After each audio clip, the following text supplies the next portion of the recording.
The views and opinions and otherwise wisecrack remarks in this podcast are solely those of our highly caffeinated hosts. They do not represent the opinions of Fairchild Air Force Base leadership, the 92nd Public Affairs Office, or the United States Air Force. Any reference to commercial products, companies, or services does not imply federal endorsement. You've been warned. Boom, boom, boom, boom. Bada bing, bada boom. Come on, here comes the ready or not. Welcome to the Boom. I'm Staff Sgt DJ Ayres with my co-host Tech Sgt Brian Bender. That's right. Your ears do not deceive you. I am back for a short little stint. It's like we're the dynamic duo back again. Today's show is gonna be pretty interesting. We're in the new year. New year. 2015. How many of you are still writing 2014? Go ahead, admit it. It's okay. There's a grace period. By next week, you got to be out of that habit. We got some cool things coming up here. We're going to talk about NATO. They got this cool reaction force idea that they want to set up. They want to be the Avengers. But better, I guess. I don't know what to say better. We don't have any superpowers. No, they have no Iron Man. We are the superpower. Also, we're going to talk about the KC-46 program and Boeing. We're going to get into Fairchild and what's going on here on Fairchild for you to do. Take your family, or if you just want to get out, do something new in the new year. And we'll talk about what's going on in Spokane. But hey, being a new year, real quickly, Sergeant Ayres, what is happening with you in this new year? I will be leaving. Where are you going? I'm going to Osan Air Base, Korea. Have you already been to Korea? I have not been to Korea. Oh. Are you excited about going to Korea? It's Korea. Basically, if you could see his face, he's like, it is what it is, people, and there's nothing I can do about it. I mean, I'm stoked about going to a new place and seeing new things. I'm not stoked about exercises and gas masks, and I hear that's all the rage there in Korea. That's all they ever do in Korea is play with gas masks and exercise. I mean, when you're so close to the Great White North, I don't know what you call them, the North Korea, that's probably not the right. I don't think that's the correct term. I think that's Canada, right? Canada's the Great White North. North Korea is just the Red North. Red North. That's it. Gotcha. The Red North. So yeah, I'll be going to Korea for a year and then come back, and my follow-on will be at Travis Air Force Base in California. Now, for me, I just got some news about my new year about to change. I have been selected, believe it or not, for the people who know me, and if you can see me, you're not going to be able to visualize what I'm about to tell you. I was selected to be an MTI down at Lackland in San Antonio. So if you haven't noticed, his voice is rather raspy already.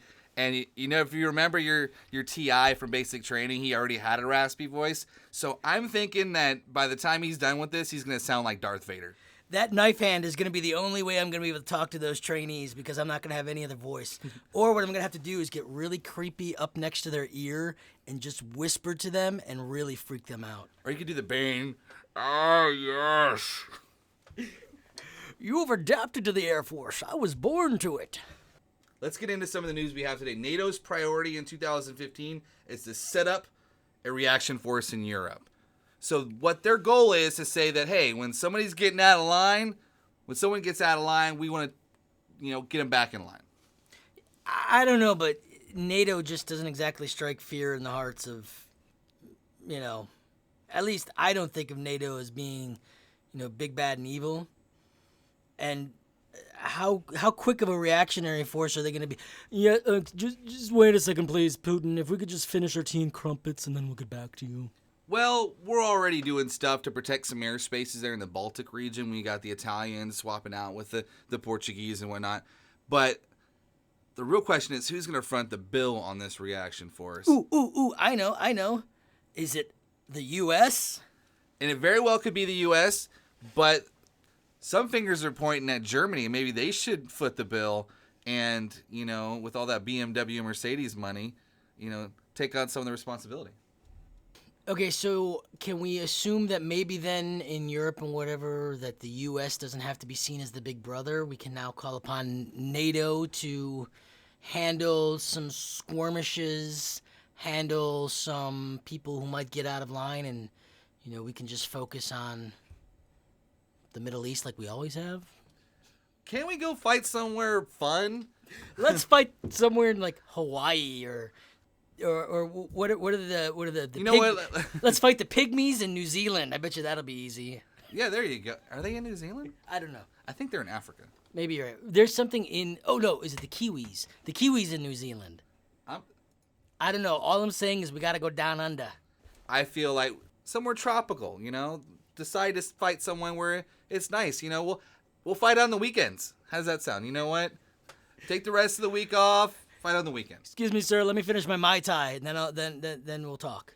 But let's bring things back home. NATO, Europe. So far things are okay, and we understand. NATO wants to get involved in setting up a quick reactionary force, just in case things get shady. So that part of the world is doing good things, and good on them for that, taking a little bit off our shoulders. So locally in the Air Force, the new word on the street is the Pegasus has taken its first flight. And by Pegasus, I'm talking the KC-46. It's the new air tanker that the Air Force has developed and wants to use for the future.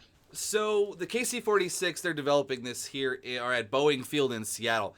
The first successful flight happened recently at Payne Field in Everett, Washington, and all things are looking good. But I don't think a lot of people know too much about this KC-46 new aircraft that we got coming along. Give us the lowdown, Sergeant Ayres. What is different from our beloved KC-135 Stratotanker that we have here at Fairchild and the new KC-46 Pegasus? I think it's only one horn away from being a unicorn, right? Is that how it works? No, I don't think the unicorn has wings. No, the Pegasus are kind of cool. I mean, it was in, what was that one movie? Clash of the Titans. He rode a Pegasus. And TriStar Pictures, when they were around, they used to have the Pegasus as their logo. So the new KC-46, it's going to be able to carry more fuel, and it'll be able to push fuel faster. It also, it can be refueled itself. There are some KC-135s that can be refueled. There's only a handful of them, though. But this one will be able to refuel in air, so keep the fuel going to the fight. And cargo is definitely going to almost triple. You're going to be able, the KC-135 runs six cargo pallets, 53 passengers, and 43 medical patients. The new KC-46 is going to be able to do 18 cargo pallets, 114 passengers, and 54 medical patients. That's a lot of folks. Also, the KC-135 does not have any armor on it, so it really can't handle small arms fire, but the new KC-46 will have protection from nuclear, infrared, heat-seeking missiles, and biochemical threats.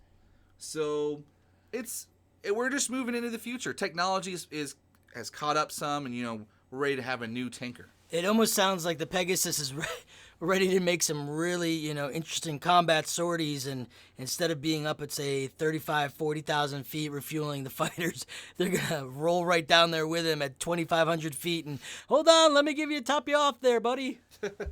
But actually, what I find is cool when I was looking at the Pegasus compared to the KC-135 is the KC-135 has the boom pod, where the boom operator lies down over a big bubble, kind of overlooking the outside and being up there, and controls the boom pod directly in seeing the aircraft that they're refueling. Whereas the new Pegasus, it's almost like a video game type of system. The boom operator sits closer up towards, the pilots in that area, and he's watching the boom pod using a video camera system and using joysticks like a video game to refuel the fighters. So that's kind of cool. Let's not forget our KC-135, our Stratotanker. It can still do the job. It's been doing the job. It'll continue to do the job. And quite honestly, I like to think of the KC-135 as, your classic Camaro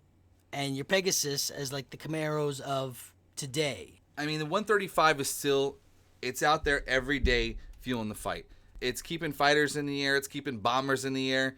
It's doing its job. But as things progress, we'll eventually have to move on to something new. I mean, when I came in the Air Force, we had BDUs. Now we have ABUs. It's just that it's that time, but it ain't coming anytime soon. We're looking at a couple of years before these puppies are rolling out anyway. And like everything new, there's going to be some sort of adjustment period, and people aren't going to be quite accepting of the new. So it's nice to know that Strato Tanker, the KC-135, the bird that flies here at Fairchild, the classic tanker, is still going to be around for years to come. And so speaking of new and improved things, it is a new year, so you know what that means? New Year's resolutions. So they have this Wingman Health Challenge. This is the Health and Wellness Center is putting this on at the gym, and it's open up to Team Fairchild dependents 18 and over. If you want to sign up, you can sign up anywhere between January 9th and the 13th, and their goal is to get you healthy, whether it be nutrition, maybe you want to learn how to lift some weights. They want to help you achieve those health and fitness goals. Maybe your goal is to reduce your or your BMI or your body mass index, or slim that waistline, lose some weight, improve your energy. That's what their goal is, to help you. So stop by the gym, or you can give them a call at 247-2791. Now, perhaps you're a rather trim and fit individual like myself. I joke. Anyways, perhaps you are fit and you're well aware of various routines and exercises, but you want to learn perhaps a new skill, a new hobby, or a new trade. That can be done this year as well. So would you like to create something new? The Woodcraft Center here on Fairchild is having a woodworking class for novices, those who are kind of new to the whole woodcrafting industry. I can whittle. So it starts Tuesday, January 20th. It's a 2-week class, Monday through Thursday. It's 6 to 9 p.m. And basically, they're going to get you spun up on how to use all the different types of machines, how to, and they actually qualify you in all those. So if you want to come in later after you finish the course and build something of your own, you can.